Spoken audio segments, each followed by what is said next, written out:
si on veut un cylindre avec une face, une entrée, une face supérieure, un tunnel et une face inférieure. Alors, le franchissement de cette présentation, on a dit la présentation, c'est la partie du mobile feutin qui se présente au bassin pour sortir, pour l'accouchement. Alors, la première phase de l'accouchement, c'est ce qu'on appelle l'engagement. L'engagement, c'est le franchissement de cette présentation. C'est le franchissement du détroit supérieur. Le détroit supérieur, c'est quoi? C'est une aire qui est limitée par le promontoire le promontoire, qu'est-ce que c'est? Qui est la partie supérieure de la première vertèbre sacrée et elle est limitée en avant par la partie supérieure de la symphyse pubienne et latéralement, c'est les lignes innominées, ce qu'on appelle les lignes innominées du bassin. Alors, le franchissement de cette aire, on appelle ça l'engagement. Après, la tête va descendre dans l'excavation, c'est le tunnel. Alors, et lors de sa descente, elle va subir une rotation, elle va tourner. Après, au terme de cette descente, elle va se dégager à travers le détroit inférieur. Le détroit inférieur est limité en avant par la limite inférieure de la symphyse pubienne et en arrière par la pointe du coccyx. Alors là, on voit que l'axe de l'engagement, il est de haut vers le bas et d'avant vers l'arrière.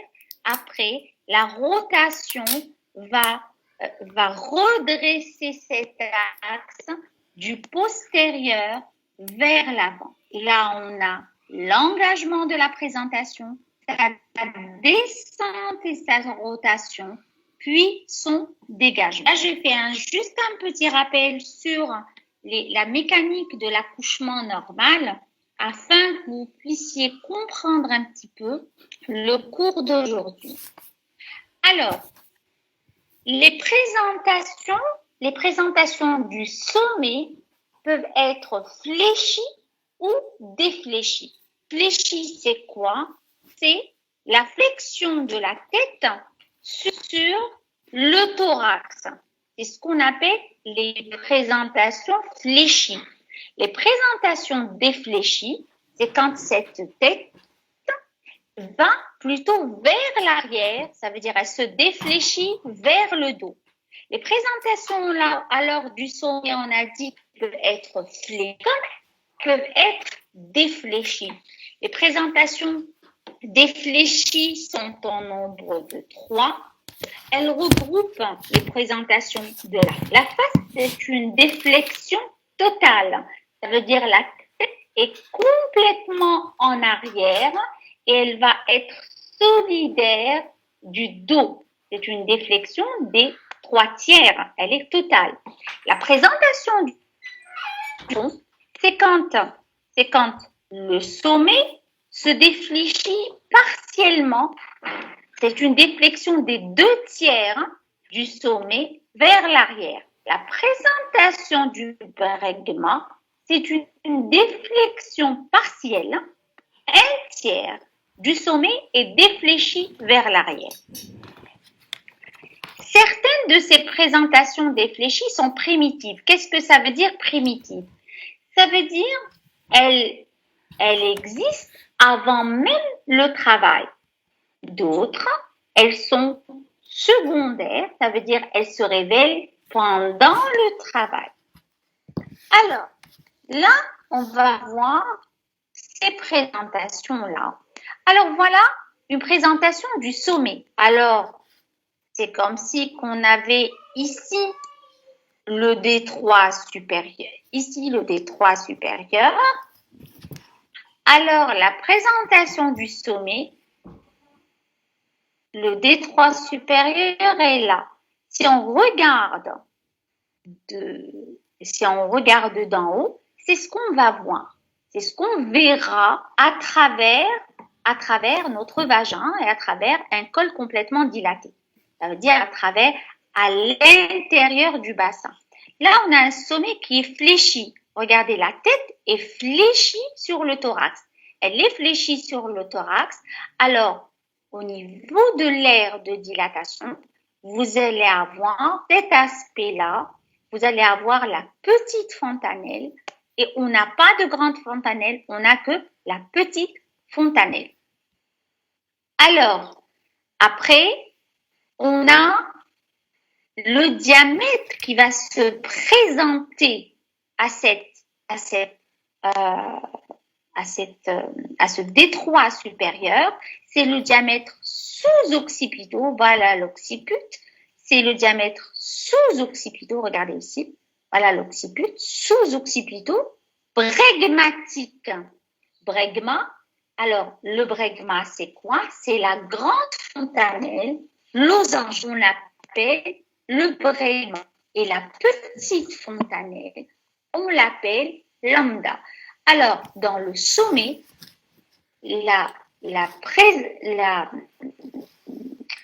ce qui se présente au détroit supérieur, c'est le diamètre sous-occipitaux bregmatique. C'est ce qu'on appelle le diamètre d'engagement. Après, le sommet mal fléchi. On est toujours en sommet, mais il est mal fléchi. Là, il y a un petit espace entre le menton du fœtus et le thorax. Alors que là, le menton du fœtus touche le thorax. Là, le menton est un petit peu séparé du thorax. Là, le sommet, on dit qu'il est mal fléchi. Dans ce cas-là, le diamètre qui va se présenter au détroit supérieur et le diamètre sous-occipitaux, toujours, voilà, on est là, sous-occipitaux, mais là, frontal, sous-occipitaux frontal. Et dans ce cas-là, on aura au niveau du détroit supérieur la grande fontanelle ainsi que la petite fontanelle. Regardez, ce diamètre-là, il fait 9,5 cm et ce diamètre-là, il est de 11 cm. Après, là vont commencer les présentations défléchies. Alors, les présentations défléchies, on a dit une déflexion de 1/3. Regardez, c'est juste 1/3 de déflexion vers l'arrière. Là, on l'appelle la présentation du bregma. Et dans ce cas-là, qu'est-ce qu'on va avoir? On va avoir la fontanelle, la grande fontanelle, qui va être au centre du détroit supérieur, presque au centre du détroit supérieur, et un diamètre qui va se présenter au détroit supérieur, c'est le diamètre occipitaux. On n'est plus en sous-occipitaux, on est en occipitaux frontal. Alors que quand il est fléchi, ce qui se présente, c'est le sous-occipitaux frontal. Mais là, c'est l'occipitaux frontal. Et là, vous êtes en train de voir que les diamètres qui se présentent au détroit supérieur, c'est des diamètres qui sont de plus en plus élevés. Et là, il fait 12 cm. Sachant que le diamètre oblique du détroit supérieur, qui est le diamètre d'engagement, ça veut dire le diamètre qui va permettre à cette présentation d'être franchie, ce diamètre-là, il fait 12 cm. Ça veut dire que là, on est inférieur, là, on est très inférieur, mais là, on est limite. limite, on est à la limite de ce diamètre-là. Alors, après, on a la présentation du front. La présentation du front, là, la déflexion, elle est de 2 tiers. La déflexion, elle est de 2 tiers. Et ce qui va se présenter... Oui. Vous pouvez essayer de désactiver votre caméra, peut-être qu'on aura une meilleure qualité. Et on a du mal à suivre le curseur, c'est un peu bloqué. Alors, si vous expliquez avec, ce sera pas très clair. D'accord. Alors, je désactive la caméra, vous voulez? Oui, peut-être qu'on aura une meilleure audio comme ça. Vous n'avez pas une meilleure audio? Vous n'avez pas une bonne audio? Qu'est-ce que vous voulez que je fasse alors? Si vous désactivez votre caméra, ça sera un peu mieux. D'accord. Alors regardez, là vous m'entendez? Oui, on vous entend toujours. Et là vous voyez passer ça? Oui. D'accord. Et là vous m'avez dit avec le curseur, vous n'arrivez pas à voir? Non, on n'arrive pas à suivre le curseur. Vous n'arrivez pas à suivre le curseur, d'accord. Vous me donnez-moi juste 2 minutes, je vais essayer de trouver une solution, d'accord? D'accord. Je reviens tout de suite.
Là, je suis revenue, hein. On vous entend toujours. Vous m'entendez là? Oui, on vous entend très clairement. D'accord, mais je sais pas, j'ai pas trouvé de solution pour le curseur. Parce que sinon, c'est vrai que c'est pas évident, hein. D'accord, je vais essayer de faire quelque chose.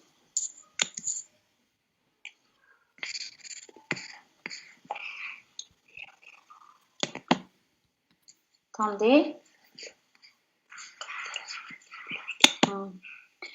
Mais après, tu peux pas.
Là, vous m'entendez?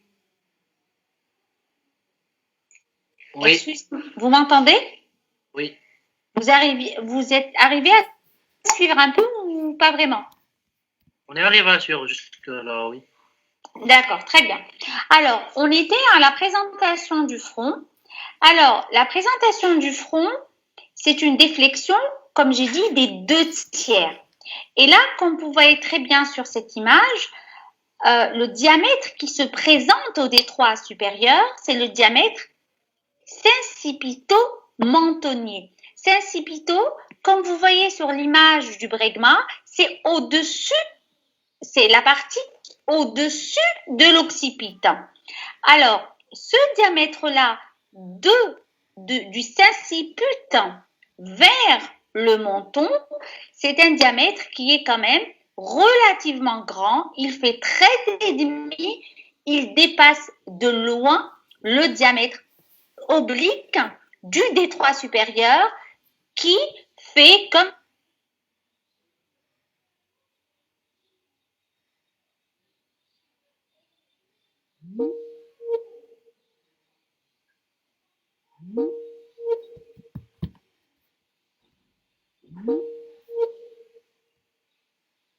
deux diamètres pour l'engagement. Alors, le premier diamètre, c'est le diamètre d'en bas que vous voyez, c'est le sous-manteau bregmatique. Ça veut dire en dessous du menton vers la grande fontanelle qui est le bregma. Ce diamètre-là, il fait 9,5 cm. Ça veut dire il est exactement le même diamètre que le diamètre du sommet. Cela sous-entend que l'accouchement par voie basse est eutocique et cette présentation peut passer facilement le détroit supérieur. Excusez-moi 2 minutes, je pense que je vais trouver une solution pour le curseur.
Là, est-ce que vous voyez le pointeur?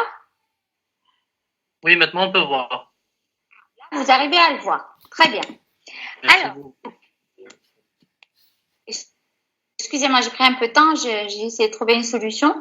Alors voilà, comme je vous ai dit, la présentation de la face, alors je vous ai dit, c'est toujours, vous imaginez le détroit supérieur au-dessus de votre présentation. Votre présentation, elle va sortir à travers le détroit supérieur. Alors, il y aura un premier diamètre, c'est le sous-manteau bregmatique c'est plus bas que le menton, vers le bregma. Ce diamètre-là, il fait que 9,5 cm. Vous remarquez que c'est le même diamètre que le sous-occipitobregmatique de la présentation du sommet, qui est, elle, on a dit, la plus toxique, qui se solde le plus souvent par un accouchement normal. Mais quand il va passer, ça veut dire quand ce diamètre-là va passer le détroit supérieur, il y aura un deuxième diamètre qui va être présenté au détroit supérieur, c'est le presternocéncipal. Et vous remarquez que ce diamètre-là a la même longueur que les mêmes mesures que le diamètre sincipitomontonnier, qui est de 13,5. Et comme j'ai dit, le diamètre d'engagement, il fait le diamètre du bassin, du détroit supérieur, fait 12 cm. Et de là, 13,5 sera supérieur à 12 cm. Et du coup, la présentation peut être bloquée. Voilà des explications par rapport aux différents fléchis du sommet. Alors, je reprends encore un petit peu pour vous compreniez bien. Alors, au début, la tête, elle est en position différente. Ça veut dire elle est ni fléchie, ni défléchie. Pendant le travail, qu'est-ce qui va se passer? Le travail, c'est le début des contractions utérines qui vont aboutir à un accouchement normal. Soit il y aura une flexion. La tête se fléchit sur le tronc et on aura un sommet fléchi. C'est le plus eutoxique. Soit on aura une déflexion. Soit cette déflexion, elle est de 1/3 et on aura un bregma. Soit c'est une déflexion des 2/3, regardez, 1/3, soit c'est 2/3 qui vont être défléchis et on aura un front. Et soit cette déflexion, elle est totale et on aura une présentation de la face. Alors, quelles sont les étiologies des présentations défléchies? Les étiologies des présentations défléchies, elles peuvent être soit maternelles, soit fœtales. Je vous ai dit que la présentation le plus souvent, avant le travail, c'est une présentation qui n'a aucune position et c'est le plus souvent pendant le travail qu'elle va avoir sa flexion ou sa déflexion définie. Les présentations défléchies, elles vont être favorisées par certaines étiologies. On a les étiologies maternelles, on a la grande multiparité, on a l'utérus mal formé et le bassin anormal. Alors, ce qui fait que la présentation se fléchit, c'est le menton et l'occiput qui vont venir buter contre les os du bassin et en butant contre les os du bassin, il y aura une flexion de la tête. Et quand cette butée ne se fait pas, la flexion de la tête ne se fera pas et on aura une présentation défléchie. Parmi les causes fœtales, on a les tumeurs du cou qui imposent une déflexion. On a les dolicocéphales et les hydrocéphales.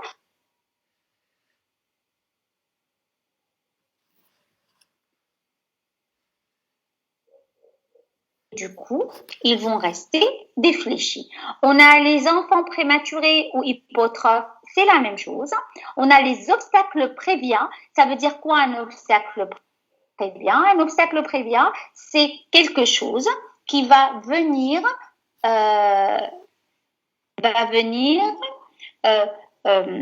se positionner à l'intérieur du bassin et gêner la descente de la présentation.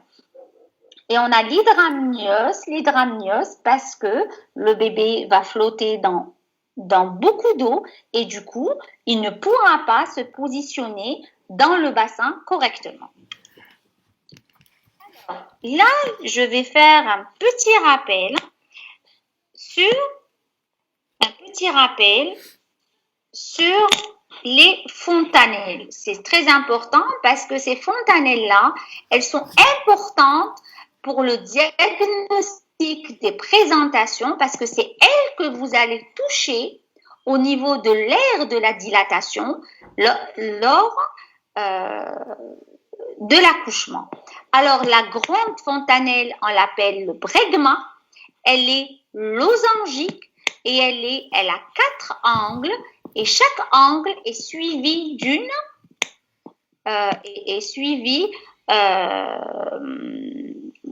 elle a 4 angles et d'une suture. Et elle a 4 angles et chaque angle est suivi se suit par une suture.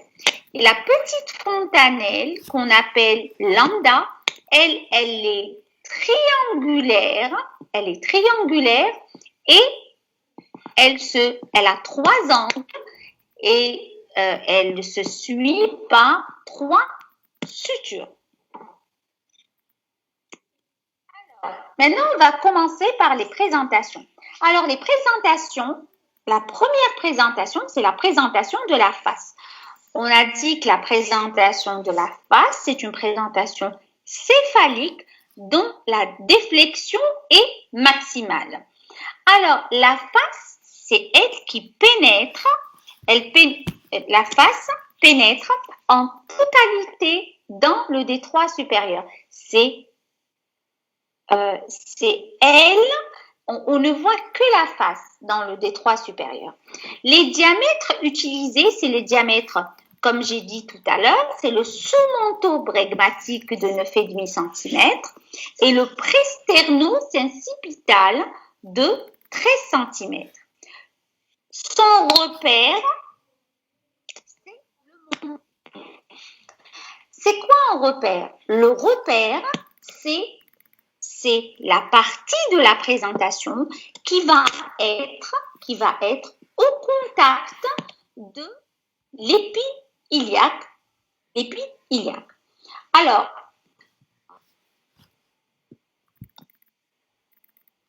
et ce repère-là va déterminer la variété de position de la présentation. Alors, on a dit que c'est le menton. Quand ce menton, il est en antérieur droit, on dit que la présentation est manteau-iliaque droite antérieure. Quand il est à gauche, on dit manteau-iliaque gauche postérieure. Gauche antérieure.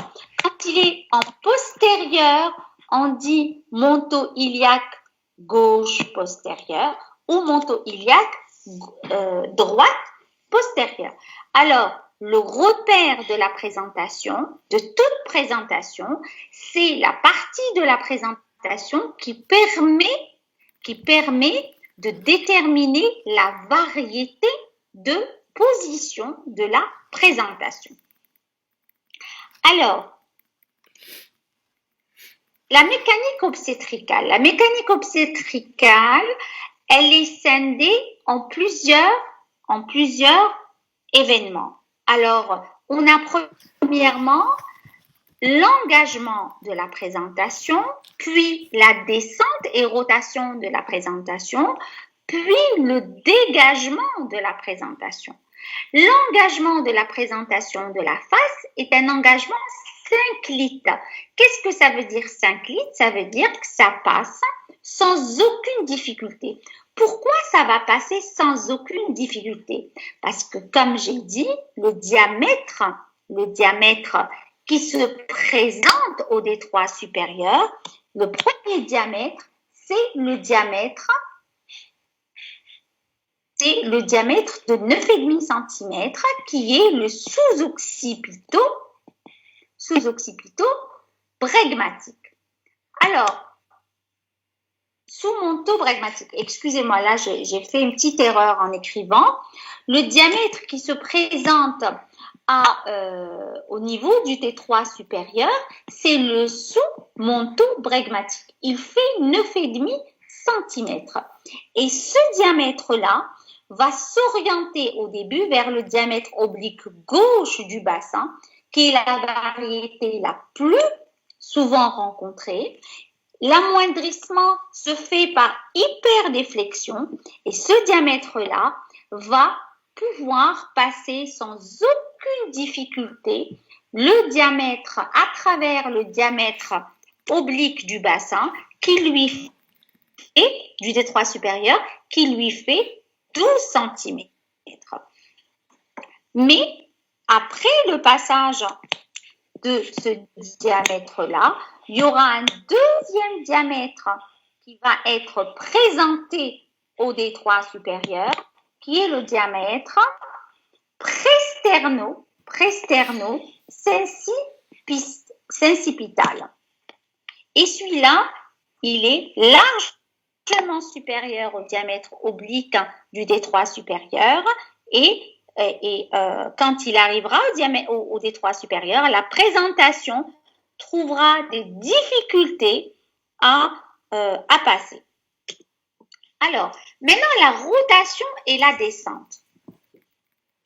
On a dit l'engagement du premier diamètre se fait très facilement. Mais après, la première partie de la descente de la tête se fera aussi aisément. Mais dès que ce diamètre-là arrive, ça veut dire le diamètre presterno-sensipital arrive au niveau du D3 supérieur, il ne pourra pas passer parce qu'il est irréductible. Il ne peut pas être réduit et il est largement supérieur au diamètre du bassin, du D3 supérieur.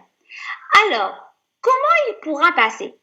La progression ne peut se faire qu'après une rotation de la tête et du menton vers l'avant. La rotation du menton vers l'avant sous la symphyse pubienne permettra une flexion de la tête sur une reprise de la flexion de la tête sur le tronc en prenant appui sur la symphyse pubienne, ce qui permettra de désolidariser l'occiput. Cette désolidarisation, regardez, qu'est-ce qu'elle fait? Elle réduit le diamètre de passage du D3 supérieur du reste du corps du fœtus. Regardez là, quand il veut passer, regardez tout le diamètre là, il fait 14 cm parce que c'est un diamètre entre le sternum jusqu'à l'occiput. C'est un diamètre de 13,5 à 15 cm. Et après, qu'est-ce qui va se passer?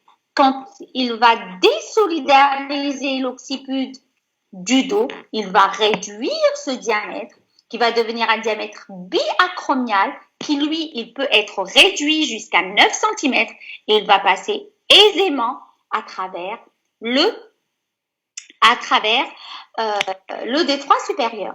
Si le menton ne tourne pas vers l'avant, qu'est-ce qui va se passer? S'il tourne vers l'arrière, eh ben, l'occiput ne pourra pas se désolidariser du dos.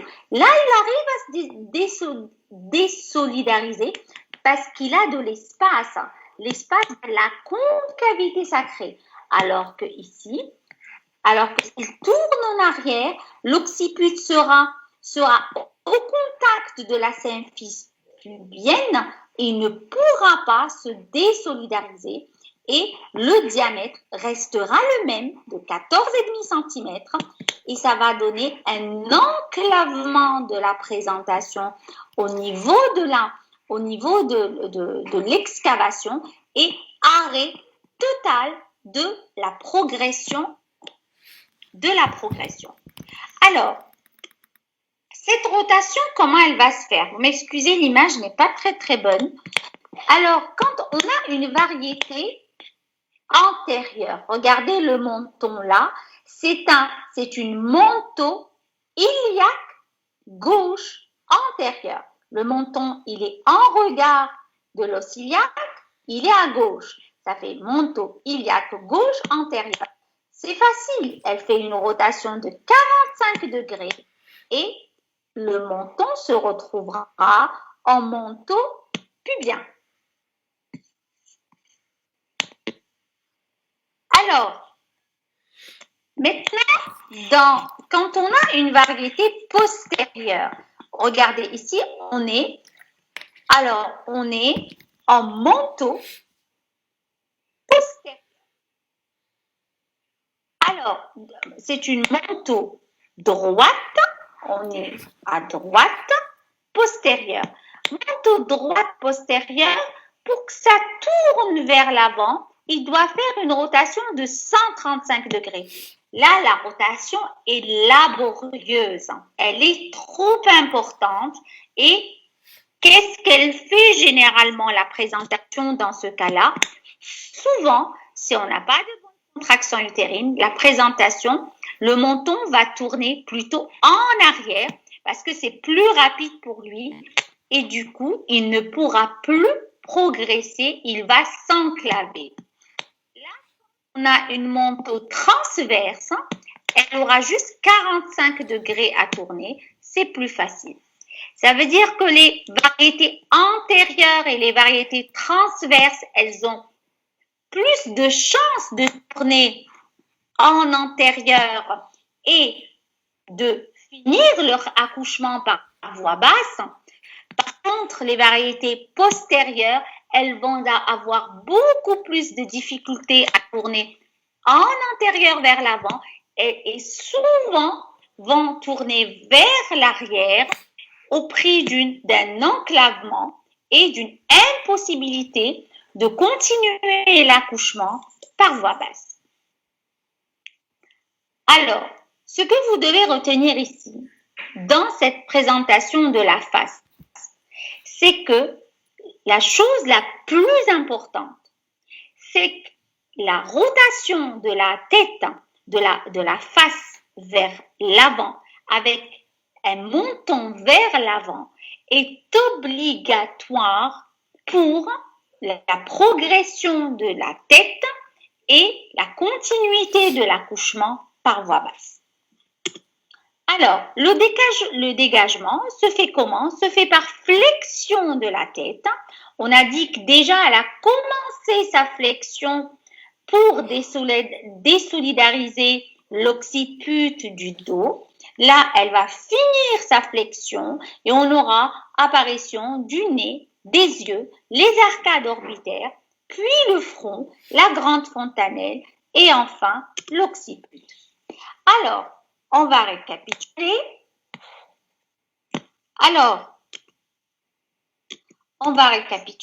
On aura l'engagement de la tête à travers le détroit supérieur.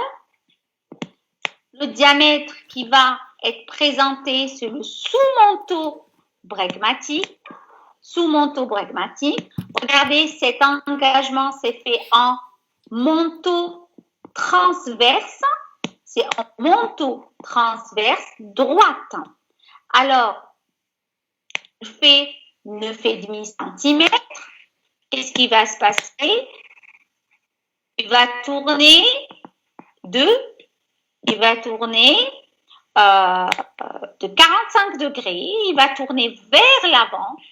Après, il aura plus de facilité à tourner vers l'avant. Quand ce diamètre-là va être engagé, quand il va commencer à descendre, c'est le diamètre présterno-sincipital qui va être orienté vers le diamètre du détroit supérieur. Il fait, comme je l'ai répété, entre 13,5 et 15 cm. Il est largement au-dessus du diamètre du détroit supérieur qui est de 12 cm. Il ne pourra pas passer. Alors, qu'est-ce qui va se passer? Il y aura rotation rotation du menton vers l'avant. Le menton va prendre appui sur la symphyse et il y aura désolidarisation de l'occiput du dos du fœtus et il y aura amoindrissement du diamètre et c'est le diamètre biacromial qui va être présenté au détroit supérieur et la tête pourra franchir l'excavation et se dégager. Et il y aura un dégagement menton-antérieur. On a dit d'abord c'est la bouche, le nez, les orbites, le front, puis l'occiput qui va sortir. Maintenant, si maintenant elle tourne vers l'arrière, le menton tourne vers l'arrière, il ne pourra plus passer parce qu'il n'y a pas de désolidarisation du bloc occiput-dos et il y aura enclavement de la tête dans le bassin.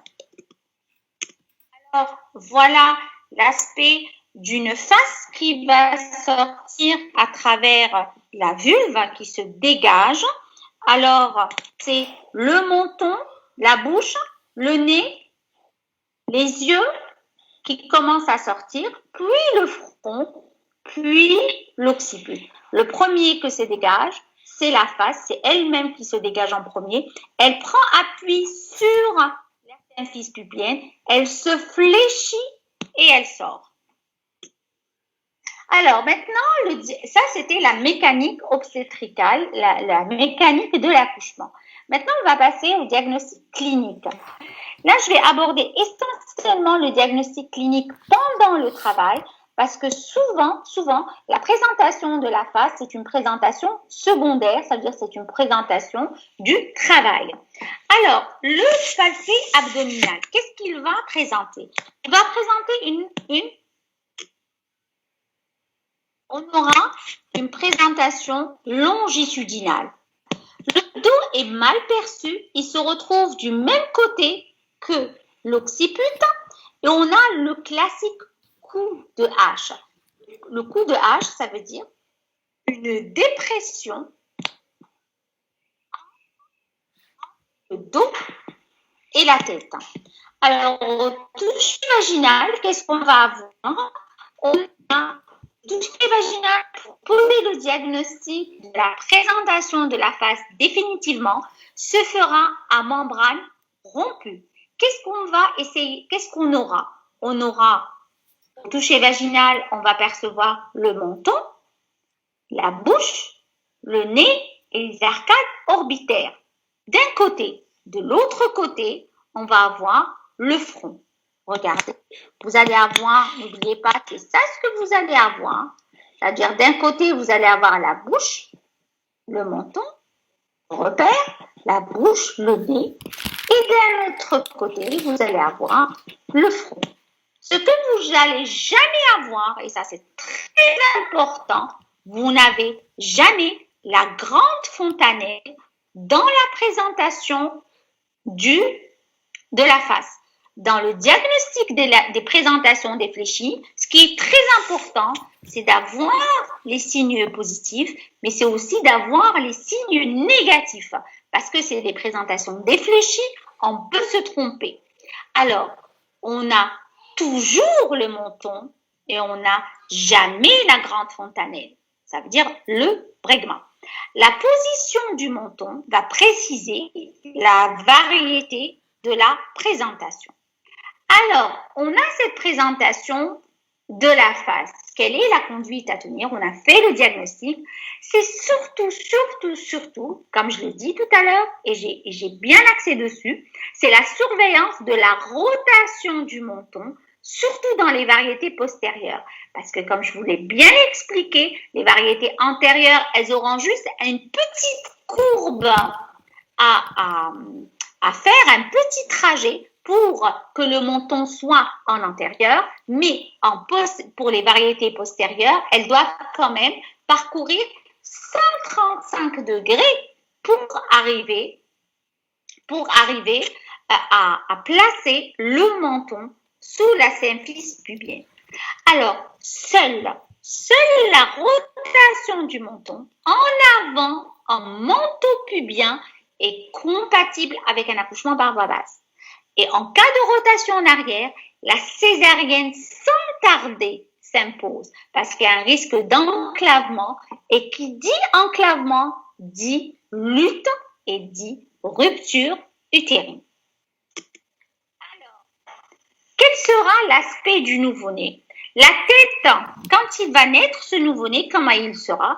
Il aura une tête qui est en déflexion. Il a tellement été défléchi en accouchant que cette déflexion, elle va persister. Il y a une élongation du cou, déflexion vers l'arrière et on aura aussi une face tuméfiée parce que lors de la descente, la tête, elle bute contre les os du bassin et il y aura une tuméfication. Cette tuméfication, on l'appelle la bosse sérosanguine. Sérosanguine parce qu'il y a de l'œdème, c'est des sérosités avec une hypervascularisation. D'ailleurs, remarquez que sa face elle est un petit peu rouge. Regardez les paupières qui sont très œdémaciées et elle a un aspect un petit peu violacé.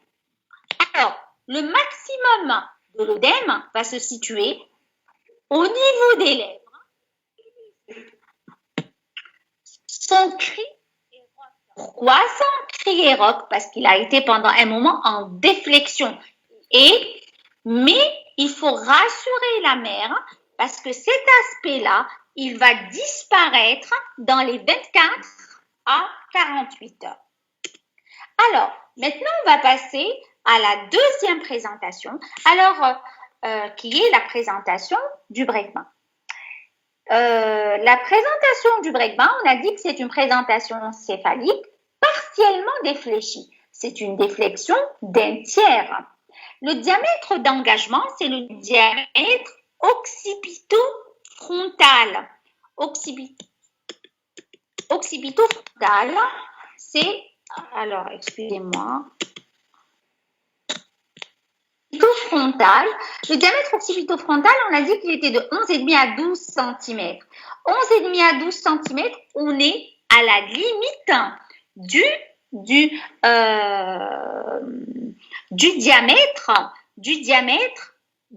diamètre d'engagement du détroit supérieur. Alors, le repère, c'est la grande fontanelle. C'est ça le repère. Et les variétés de position, on va là, par contre, dans les variétés de position, on va dire fronto-iliaque gauche antérieure, fronto-iliaque gauche postérieure. C'est selon la position du front par rapport au bassin. Alors, le mécanisme de l'accouchement, l'engagement. Alors, l'orientation, c'est l'orientation du diamètre occipito-frontal dans un des diamètres obliques ou dans le diamètre transverse du détroit supérieur. L'amoindrissement se fait par remodelage en cylindre. Qu'est-ce que ça veut dire? C'est comme si on allait comprimer cette tête. Il ne faut pas oublier que la tête d'un bébé, les sutures ne sont pas encore complètement, ne sont pas soudées. La tête du bébé, les os sont mous.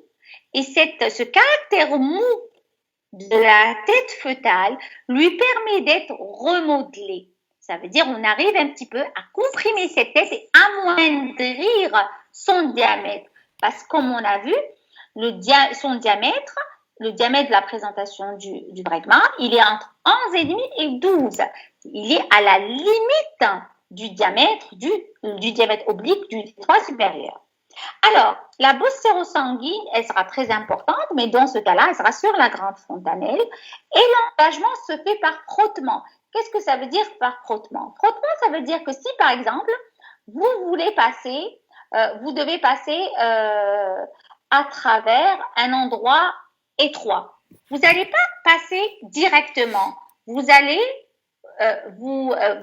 y aller un côté, puis l'autre côté, et du coup, vous allez arriver à passer. On passe par frottement. La descente laborieuse. La rotation de l'occiput se fera toujours en arrière. Dans le bregma, elle se fait toujours en arrière. Le dégagement, il se fait en occipito-sacré. Alors que le dégagement eutocique se fait toujours en pubien. On a vu dans la face, en manteau-pubien. La présentation, le repère prend la symphyse pubienne comme pivot pour continuer sa flexion ou sa déflexion pour sortir. Alors, le dégagement, il y a appui de la racine du nez sur la symphyse pubienne par flexion, dégagement du front bregma et occiput, puis le sous-occiput, il va s'appuyer sur la fourchette vulvaire, se défléchit, se dégage et il y aura dégagement du nez, de la bouche et du menton.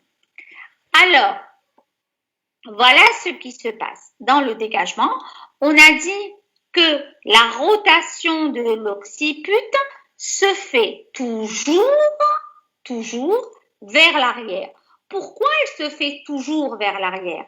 Parce que, comme dans la face, l'occiput se met en arrière pour pouvoir avoir une flexion, parce qu'il y a plus d'espace au niveau de la concavité sacrée. Regardez. Alors, il y a plus d'espace au niveau de la concavité sacrée, l'occiput pourra se fléchir. Alors que si il vient vers l'avant, il ne pourra pas faire ce geste-là. Alors, qu'est-ce qui va se passer pour le dégagement? Alors, le front va prendre appui sur la symphyse pubienne. Il y aura dégagement quand il y aura flexion de la tête, flexion d'abord de la tête qui va permettre le dégagement et la sortie du front puis de l'occiput. Puis il y aura l'occiput va prendre appui sur la fourchette vulvaire. Il y aura déflexion et apparition du nez, de la bouche et du menton. Alors, le dégagement de la présentation du bregma, on dit qu'il se fait en occipito-sacré. Pourquoi en occipito-sacré? Parce que l'occiput, il prend appui sur la fourchette vulvaire, ça veut dire vers le sacrum. Il y a d'abord, ce dégagement se fait en S, ça veut dire flexion première en prenant appui sur la symphyse pubienne, puis déflexion secondaire en prenant appui sur la fourchette vulvaire. C'est un dégagement qui est laborieux parce qu'il se fait en 2 temps. Flexion, déflexion, et on dit qu'il se fait en S parce que regardez, ça fait ça et ça tourne. Alors, c'est un S. Alors, le diagnostic. Le diagnostic se fait toujours, on l'a dit, pendant le travail. Le diagnostic des présentations défléchies se fait essentiellement pendant le travail. Il peut se faire avant le travail, mais c'est le diagnostic définitif se fait pendant le travail. Approche des os rompus. Le repère, c'est la grande fontanelle qui est le seul repère palpable au centre de l'aire de la dilatation. Elle est, comme on a dit, losangique à 4 angles. C'est le signe de la croix. La petite fontanelle n'est jamais atteinte. Alors, je vous ai dit, les signes négatifs dans les présentations défléchies sont très importants. Dans la présentation de la face, on touche le menton, on ne touche jamais la grande fontanelle. Là, on touche la grande fontanelle, on peut éventuellement toucher un petit peu le front, un peu les arcades sourcilières, mais on ne touche jamais la petite fontanelle et on ne touche jamais la racine du nez. La déformation plastique dans la bosse sérosanguine, dans la présentation du front, du bregma, excusez-moi, on appelle ça un aspect en tour. Alors, c'est un aspect en tour. Ça veut dire la bosse sérosanguine, elle va du front vers le bregma. Toute cette partie-là du crâne fœtal qui est au niveau de l'aire de la dilatation, qui lutte contre le bassin. Alors que dans la présentation du sommet mal fléchi, pas défléchi, mais mal fléchi, on aura une déformation, une bosse sérosanguine qui est en regard de la petite fontanelle, mais regardez, elle n'arrive jamais au niveau du front, alors que là, elle arrive jusqu'à l'arcade sourcilière. Alors, l'évolution.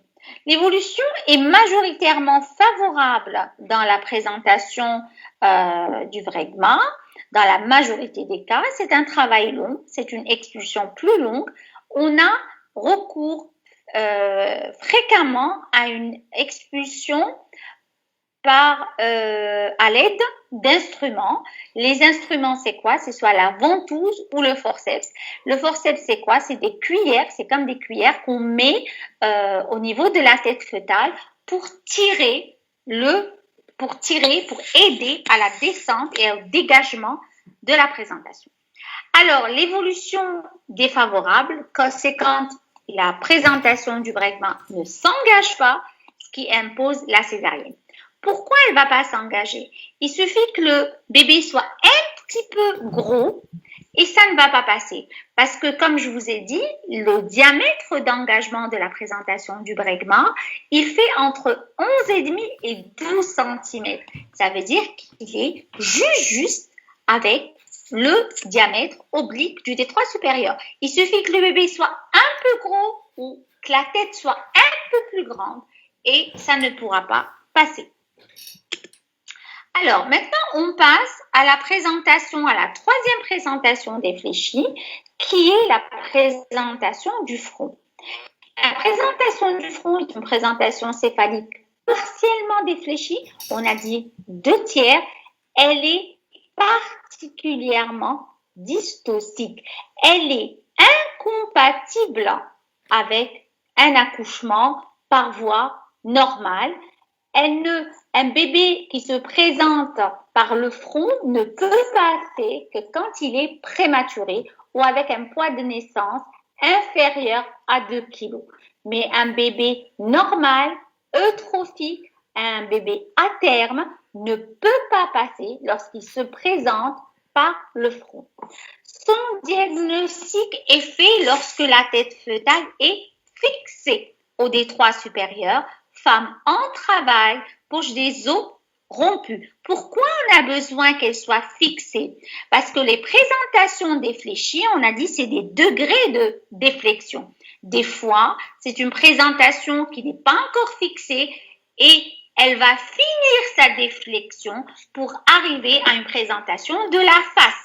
Elle termine sa déflexion, elle sera totale, elle sera une présentation de face. C'est pour ça qu'on ne fait le diagnostic de la présentation du front, c'est quand elle est fixée. Alors, le diamètre d'engagement, là, c'est le diamètre sincipito-mentonnier. Le diamètre sincipito-mentonnier, ça veut dire le sincipitum, c'est juste au-dessus de l'occiput. Le sincipito-mentonnier, il est de 13,5 cm. Il est incompatible avec un passage à travers le détroit supérieur qui, je le répète encore, a un diamètre d'engagement oblique de 12 cm. Alors, son repère, c'est le nez. Alors, le repère de la présentation, c'est le nez. Ce repère-là va donner 6 variétés essentiellement. C'est la naso-iliaque gauche antérieure, naso-iliaque gauche transverse, naso-iliaque gauche postérieure et droite antérieure, droite transverse et droite postérieure. Il faut savoir que les variétés les plus souvent rencontrées, c'est les variétés naso-transverses. Alors, la mécanique obstétricale, là, ça va être très court parce que il n'y a pas de voie basse possible avec un fœtus normal. La voie basse, l'accouchement par voie normale est impossible pour un fœtus normal par enclavement de la tête puisque son diamètre est largement au-dessus du diamètre oblique du détroit supérieur. Alors, son diagnostic, l'examen de l'abdomen à l'inspection, on a une présentation verticalisée. La palpation, on a une présentation qui est haute. On perçoit le sillon au cou de hache, mais qui n'est pas aussi marqué que le sillon au cou de hache de la présentation de la face. L'auscultation, on a des bruits du cœur qui sont au-dessus de l'ombilic. Au toucher vaginal, je le répète, il doit se faire avec une présentation fixée, poche des os rompue. On perçoit le front au milieu qui sépare d'un côté la grande fontanelle et de l'autre côté la racine du nez, jamais déformée par la bosse stérosanguine, avec les arcades sourcilières et les globes oculaires. On ne perçoit jamais ni la petite fontanelle, ni le menton. On perçoit d'un côté la grande fontanelle et d'un autre côté la racine du nez. Alors, les complications maternelles, si on n'agit pas rapidement, je vous ai dit un enclavement de la présentation et on aura une rupture utérine. Alors, fœtale, on peut avoir des embarrures frontales parce que le front essaye de passer à travers la symphyse et il n'arrive pas. Alors, on aura des embarrures frontales, un hématome extradural, un hématome subdural, des déformations de la tête en visière et on aura la bosse stérosanguine qui va siéger au niveau des yeux, essentiellement sur les yeux et le front. Alors que dans la face, comme je l'ai dit tout à l'heure, la bosse stérosanguine, elle est essentiellement sur les lèvres et les joues. Sur le front, elle est sur les yeux et les fronts. Voilà. Alors, aucune manœuvre de flexion n'est acceptable. La seule voie d'accouchement en cas de présentation reste la césarienne en urgence. Si on veut faire une petite synthèse, pour les présentations des fléchis qui sont le bregma, le front et la face, le bregma, on a dit 1/3 de déflexion, le front 2/3 de déflexion, la face 3/4 de déflexion. Le repère du bregma, c'est la grande fontanelle, le front, c'est le nez, la face, c'est le menton. Le diagnostic au toucher vaginal, le bregma, on a la grande fontanelle au centre, jamais de petite fontanelle. Dans le front, on a la grande fontanelle d'un côté, de l'autre côté, c'est le nez, jamais. Dans la face, on a la bouche au centre, le nez d'un côté, le menton de l'autre, la grande fontanelle jamais perçue. Et les différents diamètres, dans le bregma, c'est l'occipitofrontal, dans le front, c'est le syncipito-mentonnier, et dans la face, c'est le tronco-bregmatique. Quand on voit les différents diamètres, on perçoit que le front est la présentation la plus. La face, c'est une présentation. La face, c'est une présentation eutocique et le bregma.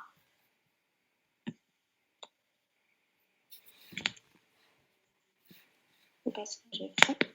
Et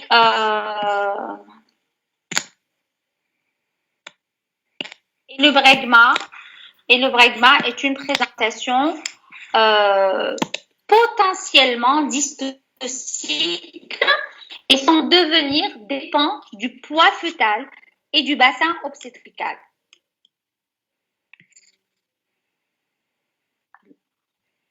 Excusez-moi.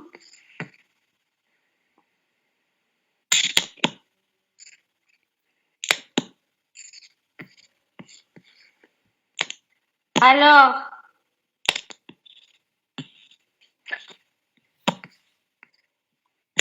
je vais revenir à la première plante que je vous avais montrée. Là, on revoit très bien dans le bregma, le diamètre, c'est l'occipito-frontal. Là, le repère, c'est la fontanelle et on n'a jamais la racine du nez. Alors, dans le front, on a le repère, c'est le nez, on n'a jamais la petite fontanelle. Et dans la face, le repère, c'est le menton. Et on a de part et d'autre, on a la grande fontanelle et le menton d'un côté. Et le diamètre, c'est le sous-manteau bregmatique. Alors, le bregma, c'est la dystocie et comme j'ai dit, elle est en fonction du poids fœtal. Le front, c'est une présentation très dystocique. Elle est toujours soldée par une césarienne, incompatible avec une voix basse. Et la face, c'est une présentation eutocique s'il y a une rotation du menton vers l'avant et elle devient dystocique si la rotation du menton se fait en arrière. Voilà. Alors, j'espère que vous avez compris. Et je ne sais pas si vous avez des questions.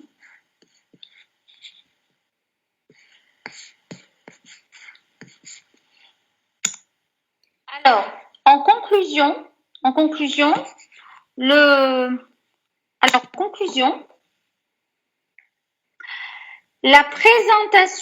présentations réfléchies, c'est des présentations qu'on doit connaître parce qu'elles peuvent être extrêmement dystociques et on doit faire la différence entre un front et une face et un bregma parce que tout simplement le front est incompatible avec une voix basse.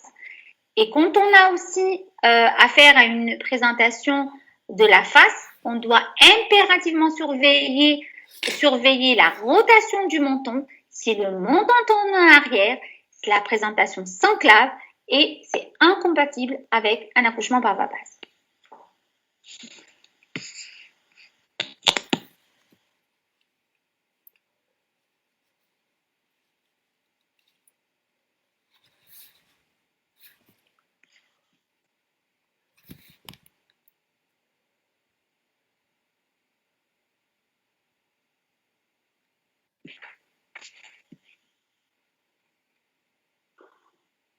Alors, il y a une question, il y a une personne qui a dit dans combien de temps la césarienne doit être effectuée.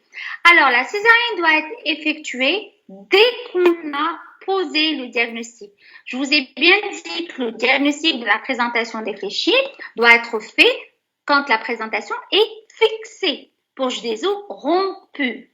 Parce qu'un front, il suffit qu'elle finisse sa déflexion, elle deviendra une présentation de la face qui peut être une présentation eutocique. C'est pour cela que dès que la présentation est fixée, qu'est-ce que ça veut dire? On essaie de la remonter, elle ne remonte pas. Quand elle ne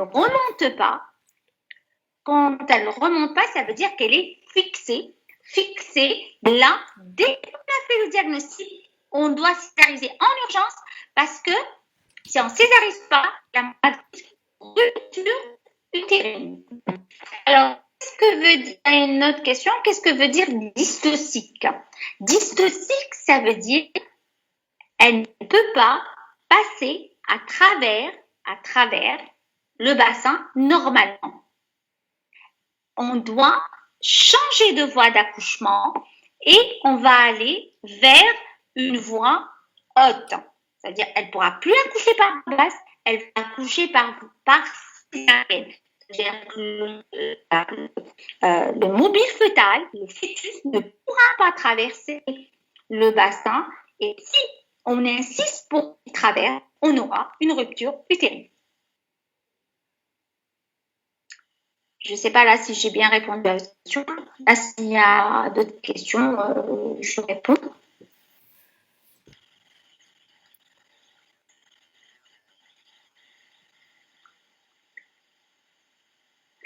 Alors, vous n'avez pas compris comment on oriente le bébé. Le problème, c'est que c'est vrai que ce cours-là devait suivre le cours d'hier, mais vous ne l'avez pas fait.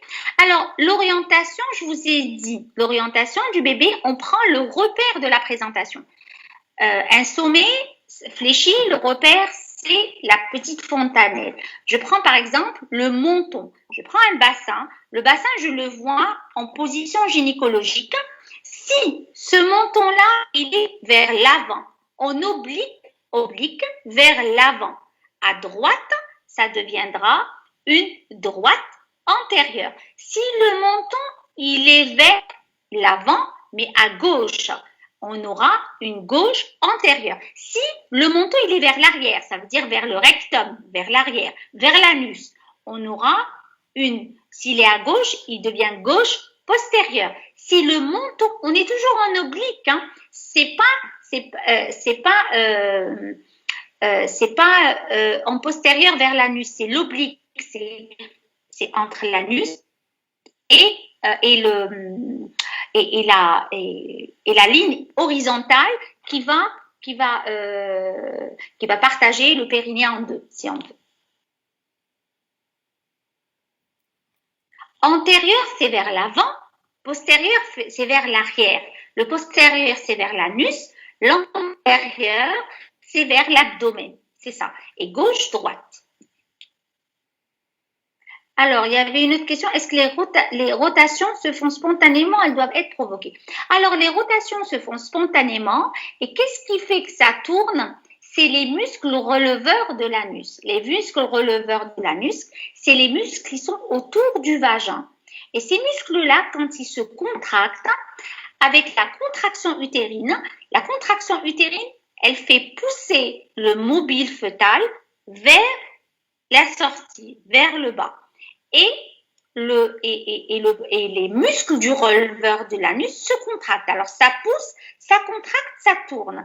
Et les releveurs de l'anus, sur le plan anatomique, ils sont entrecroisés entre eux. Alors, quand ils se contractent, c'est comme si vous faisiez un tour de vis. Et ça fait que c'est comme si vous étiez en train de visser une vis normale. Alors, du coup, ça pousse par le haut. Comme un piston, c'est les contractions de l'utérus, et vers le bas au niveau du vagin, il y a les contractions des releveurs de l'anus qui, eux, je vous ai dit, ils sont entrecroisés. Ça veut dire celui de gauche s'insère vers celui de la droite, il se termine vers la gauche. Alors, quand il se contracte, c'est comme si qu'il faisait tourner la présentation, et cette rotation est spontanée.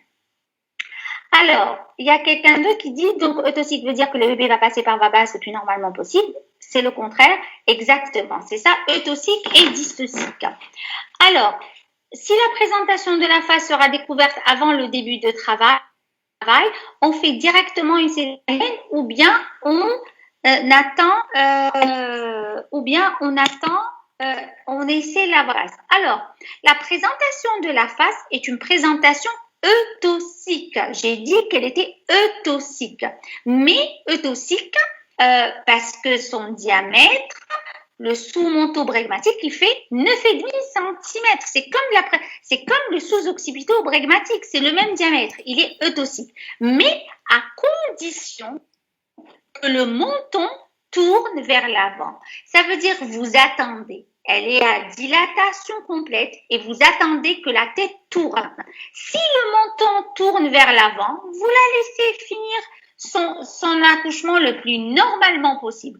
Si vous voyez que le menton est tourné en arrière, là vous césarisez parce qu'il ne pourra pas passer. Sachant que les variétés postérieures, ça veut dire quand le menton est déjà vers le postérieur, là, elle a plus de chances de tourner vers l'anus, le postérieur. Et du coup, ces variétés-là, il faut faire quand même très, très attention parce qu'il faut les surveiller de très, très près parce qu'ils ont plus de chances de ne pas tourner vers l'avant. Voilà. Comment déterminer la position du fœtus à la palpation? Comment on détermine la position du fœtus à la palpation? Alors, à la palpation, alors, je vais dire,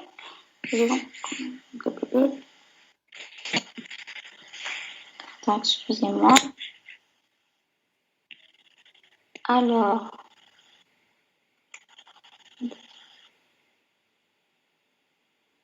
comment vous m'avez dit, comment on oriente la position du bébé? La position du bébé, on palpe le bébé à travers la paroi abdominale et on fait une petite manœuvre, c'est ce qu'on appelle la manœuvre de Budin, on fait une petite pression au niveau du fond et le bébé, spontanément, il se courbe. Quand il se courbe, on arrive à bien toucher son dos. Et de l'autre côté, on va toucher les membres qui vont être flottants.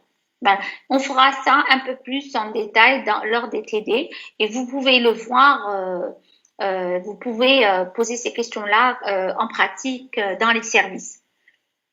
Je pense que les gens, les assistants qui seront avec vous vont bien vous l'expliquer.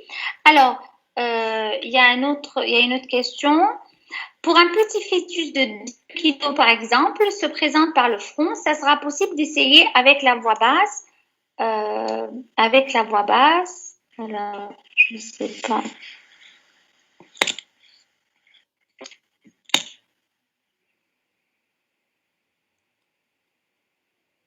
Alors, sera découvert. Alors, pour un petit fœtus de 2 kg, par exemple, qui se présente par le front, ça sera possible d'essayer avec la voix basse, avec des instruments. Il faut qu'on doit passer directement à la césarienne sans perdre de temps. Alors là, un petit bébé de 2 kg, il peut passer théoriquement normalement, même s'il est en présentation du front. Ça, cela dépend essentiellement de la progression de la présentation. Si vous avez un accouchement qui se passe très rapidement, vous n'avez pas des contractions très, très fréquentes et la tête descend rapidement, on peut éventuellement accepter la voix basse. Mais si le travail devient très long, là, il vaut mieux passer par césarienne. Mais à moins de 2 kilos, un bébé sur un bassin normal peut passer. Alors, comment déterminer, garder grosso modo qu'une présentation du front est incompatible avec un accouchement par voie basse et nécessite une césarienne en urgence.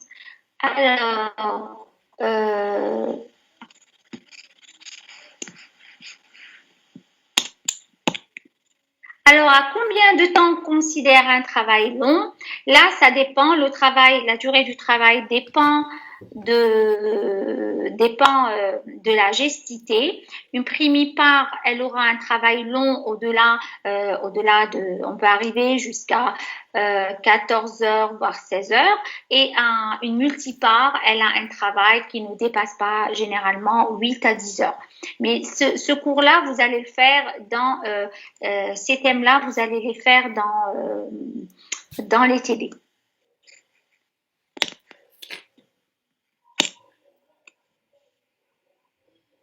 C'est bon?